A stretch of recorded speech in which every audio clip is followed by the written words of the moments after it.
അനിൽ ബാലേന്ദ്രന്റെ ഒരു പ്രോഗ്രാമിന് പോയി. അപ്പൊ അതിൽ പുള്ളി പറഞ്ഞതാ ഈ കിങ് മേക്കർ എന്ന് പറയുന്നത്. അതെ.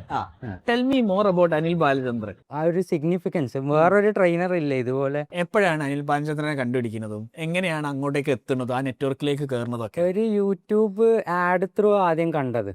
ആദ്യം കണ്ടപ്പോ തന്നെ ഞാൻ ഉപ്പാണ്ട് ചോദിച്ചു, ഇങ്ങനെ ഒരു പരിപാടി ഉണ്ട് കൊച്ചിയില്, കോഴിക്കോട്ടേൻ. അപ്പൊ പിന്നെ ഞാൻ ചോദിച്ചു, ഇങ്ങനെ 10,000 രൂപ ഒക്കെ കൊടുക്കണം, അപ്പൊ പോണോ, ഞാൻ പഠിക്കാനല്ല പ്ലാൻ.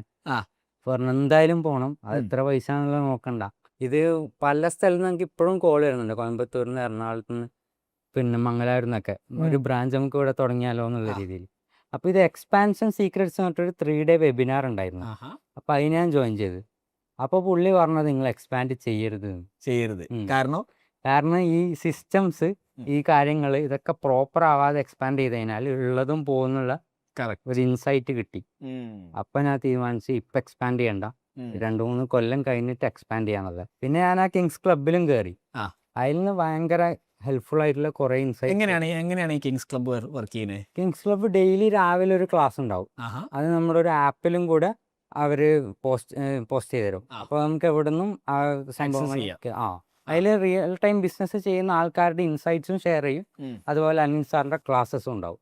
ഓക്കെ, എന്താണ് അവിടെ എക്സാക്ട്ലി എന്താ നടക്കുക? എല്ലാ ദിവസവും ഒരു വീഡിയോ ഉണ്ടാവുമോ? എല്ലാ ദിവസവും വീഡിയോ ഉണ്ടാവും. അതിൽ 3 ദിവസം അനിൽ സാറിന്റെ തന്നെ സെഷൻസ് ഉണ്ടാവും. അത് കഴിഞ്ഞിട്ട് എങ്ങനെ, ഇത് മന്ത്ലി പാക്കേജ് ആണോ? അല്ല, ഇത് ഇയർലി. ഓക്കെ, ഇയർലി എന്താണ്, എത്രയാണ് പേ ചെയ്യുന്നത്? ഇയർലി 2 lakh പേ ചെയ്യണം. then you become a parts of Kings club.